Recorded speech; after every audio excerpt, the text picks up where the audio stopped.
Hey, what's good, squad? It is your boy, Teaminator, back for another episode of Star Wars Legions. Today we have... Get that out of the way. Get that shite out of here. Today we have the... hold on. We all gotta say it together. Jesus. tx-225 GAVW Occupier Combat Assault Tank Unit Expansion. Jesus, why do they have to put such a freaking name on it? They could think of some simpler stuff, but either way, this expansion pack is in total, how expensive? Actually, gotta check it out. I think it's about $60, $60 or $50 retailing. I managed to get the reward system going on. I managed to be selling out some Yu-Gi-Oh! And Pokemon cards. If you guys are interested, go on and check it out. It'll be all eBay, of course. But tonight we have a very special review with this, because this tank is literally a tank. It's literally a tank from Star Wars. Like, you can't get any better than this. Get a close-up shot right quick. We're going to do a little screen capture for the thumbnail. You gotta get it all nice and pretty looking, you know what I'm saying? Boom. That is some good artwork. I do like that. It is really intimidating looking. Honestly, I'd fear this a little bit more than ATST. Mainly because all the fans were like, why don't Star Wars just have regular tanks? Because the tanks are typically, like, way better in all scenarios, most scenarios. Even if it hits over an IED, like, you'd have a little bit of a better survivability. This thing looks very easy to build. With this being the majority factors for the miniature pieces, we were going to definitely build this thing quickly and easily tonight. We have a couple different gun loadouts. Excuse me, there's a storm, and you know, you'd be getting the spring sniffles. We got some crates. Crates are already built, like that a lot. Right off the bat, I'm gonna say for buildable wise, this thing, they made it super easy. They didn't make it super pain. I was gonna originally be worrying about having to put armor plating on here, put it on here. Like, Lego was pretty interesting to build, but it was rather complex, at least in terms of layering, so I'm glad it's just, the Imperial stuff really just comes together pretty easily and well. I like it. Alright, so there's the base plate. It's pretty much the same size as a snail tank. Let me get you a little reference right quick. Here's a little snail tank. Right, here's the armor tank. So this thing definitely sits a lot lower to the ground. It has a lot better lower profile. So for urban combat, like, other than it turning corners, this thing is definitely justified. I definitely like it. So far, it's living up to a very formidable issue, or a formidable foe. Because even if it goes up against, like, separatists, like, for example, I'll give you another, the AAT. This thing, it sits so much higher. Like, you could see it anywhere, pretty much. The Saber tank, it's a little bit more sci-fi, but it's, like, definitely sits a little lower to the ground. And then we got some more miniatures, some tank crew. Get that all there. Oh, that didn't go where I wanted it to. I didn't see it. Alright, doesn't matter. Alright, for the piece de resistance, we have our unit cards. Let's see how these puppies are. See if I can get it a 5 out of 5. So far, like, for buildable wise and price wise, it's not too terrible. Got your regular token board. Alright. With this coming in at $155, it is definitely cheaper than most vehicles or most things. That was the main intention of me getting this in the first place. I do remember that. It was a very cheap alternative to any other thing. Now, in terms of weaponry, it's not too freaky, but you can definitely lay down some suppressive fire and clear the way, which that's what this thing is intended for. It's not mostly big show of force, but it definitely acts as a potential troop excuse me, potential troop modifier, and I'll get to that in a moment. So, going from points to its equipment, I'll give it a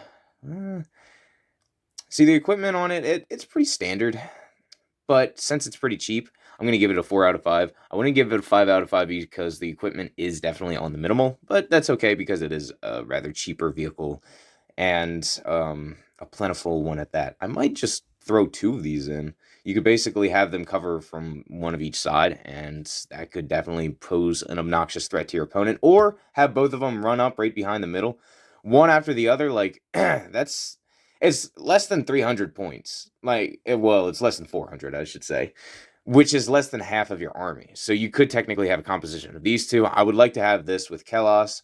I'm going to have to throw Vader in to try and get something going on, but we'll get that all figured out. So 4 out of 4 for the beginning. In terms of abilities and armory, we definitely have some stuff we'll go over. All right, so armor basically cancels all basic hits. Like most tanks and other larger vehicles in this game, you're able to have Arsenal 2, basically allowing you to do two different attacks at once. Reposition as well, either before or after you perform a standard move, you basically get to perform a pivot. This becomes very, very valuable because you're able to just cheese over a lot of melee units. You'd also be able to do that for your own troops as well, so you kind of got to watch out for that. But other than that, you're able to throw down an absurd amount of suppression. On top of that, you're able to get light cover. Like, your troopers can go on either side of this thing and get light cover. I would definitely consider that. Weak point is the sides. I mean, yeah, that makes sense. You basically have your treads, and you do have minor armor there. But it just acts as impact. That's not too terrible. No surges, but it does have a good red dice to support that armor capability, pretty much. With it being 8 for hull, it's kind of common. 6 for hull value, that's not too terrible. Go back down to the guns right quick. Out of a 5, I'd give it... So you got some suppressive, so forward twin MK cannons. You got lethal quad MK cannons. Both are fixed front, which I think if you're going to be going for the... Okay, actually you got the turn guy up here, so never mind. All right, so I definitely give it a 3 out of 5. It's pretty common. I mean, you don't have anything too busy or too effective coming out, but at the same time, if you need to throw down some suppressive fire, you're able to do so, and that's exactly what the job is for. So, moving on to some of the ability cards. Whoopsies. We have First Sergeant RMAP. First Sergeant RMAP. Basically gain Tactical 1 after you perform a standard move, gain a name token. That's not bad. For your controller, for 5 points, it's not too terrible. Imperial Hammer's Pilot, Elite Armor Pilot. Basically gain Surge to hit. It's not terrible. Okay, you get 2 of them. 2 Elite Armor Pilots? Why do you get 2? I guess it's for another tank. But it's ground vehicle only. Oh yeah, so I guess you could practically have it on the ATSD, but I think the ATSD has a surge to crit, so that's kind of, I don't know, that's a head scratcher. DLT-19 Rifle Pintle? Rifle Pintle? Yeah. Basically pop this guy on top, and you get an extra 2 red dice, and a range 1 to 4, which is nice. On top of that, you're basically able to have full coverage, 360, which is nice. Impact 1, armor. Change up to 1 hit to a crit. That's pretty nice. RTC 97C Rifle Pintle. This one looks a little bit better, in my opinion, because you got more dice. And you basically have a higher crit roll, so I'd probably go for this guy. And on top of that, he's cheaper. Like, the hell? Basically, it's a regular combat assault tank gunner. Seems pretty good to me. I definitely support this guy 9 times out of 10. And then you got an HQ uplink. Kind of get to activate him on their own. Let's see. Transport 1 open. That's right. So basically, you're able to transport 1 friendly trooper unit. Transporting can spend 1 token, perform action, can be attacked. So basically, perform attack actions and can be attacked. So your opponent can technically attack them, which I get, yeah. But I feel like also, well, no, your opponent would have the opportunity to attack either your squad that's on the tank or the tank itself. I think you'd be trying to get rid of the tank quickly as possible. This thing practically goes rolling up into your opponent's face, does a 360, throws down suppression just because of that, and then drops its troops off, and then the troops just have supporting fire. So I'll definitely have some pretty good uses for this. We'll go on to the build in one moment. In terms of the aesthetic, I absolutely love this thing. I love the design of the tank.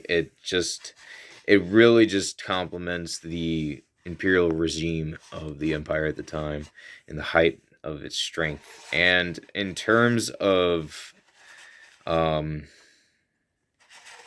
posability, you have several different options, which in this case, these guys aren't droids, so they technically have a little bit of a stiffer joint system, which means you basically get to change these out interlockingly without having to glue them, and they will stick.